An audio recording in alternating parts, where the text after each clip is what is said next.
Digital Aid Media. I'm Kat Cooper, and Digital Aid Media is an advertising company where we do digital advertising. So that can include websites, Facebook, Snapchat, search engine marketing, targeted display, all those things that really we use to reach your customers. And you may say, I don't know what that is. Why do I need it? Most likely you've probably used one of those features already today. So we're really just trying to find your audience and target them the best we can. So today, Digital Aid Media, we're on the road at Bush's Market. And what a better place to start because it's summer.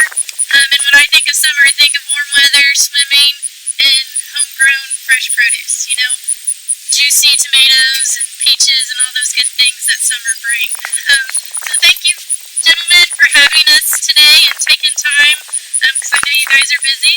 But tell us more about Bush's Market, who you guys are, how you got started, and what kind of services you have to offer. Thank you, Catherine. I'm Rick Bush, and we are two of the owners of Bush's Market. And currently we have fruits and vegetables during this time. We're open from mid-July till October 31st. Right now it's corn, green beans, sweet corn, watermelons, cantaloupe, and then it just continues to evolve into the fall squash and apples. That will come hopefully with everything that's going on. We're going for our pumpkin cannon in the fall. And so, John. Yeah, well, like I said, we've been here for a long time. I think 91 years. And my grandfather started it, and my dad and uncles kept it going.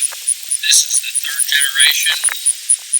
We have some fourth generations that are somewhat interested, but it's a pretty hard life, and it takes a lot of time away from your family.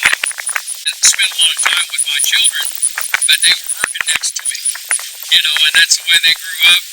And now, since I have grandchildren, they're finding that you know, there's soccer and football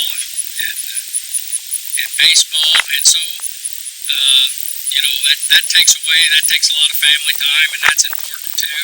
And so but it's been a good life, and we have a very good business. We're very fortunate, loyal customers. They come in, and every year, I mean, we can shut down in October, and we open up in December for pork. I know it's a good product, and they know it's a good product, and so they keep coming back year after year.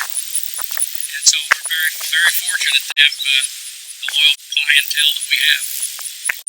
Speaking of different things in 2020, was there anything else that was a challenge? I know farming-wise, it was kind of a wet spring, and there was some late frost. Did that affect your produce or anything you guys offered, or made it a challenge?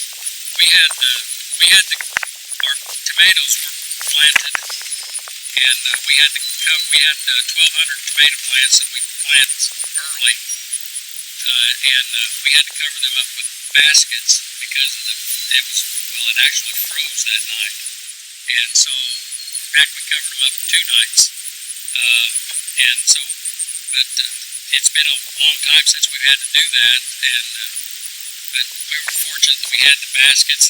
Baskets seem to work better than anything else because they keep the heat in the ground that comes up, and then they breathe, you know. Yeah. If you put a plastic bucket over them or something like that, that'll sweat, and then sometimes that makes it even worse. So. But I do appreciate the work you guys are doing, because I know, like you said, it's getting harder and harder to sustain these family farms. But check out Bush's Market. Find us on their Facebook page or their website. Call them if you have any questions, and feel free to reach out to them and support your farmers, and thank a farmer if you have food on your table tonight. Thank you guys for tuning in with On the Road with Digital Aid. Thank you, Catherine. Thanks.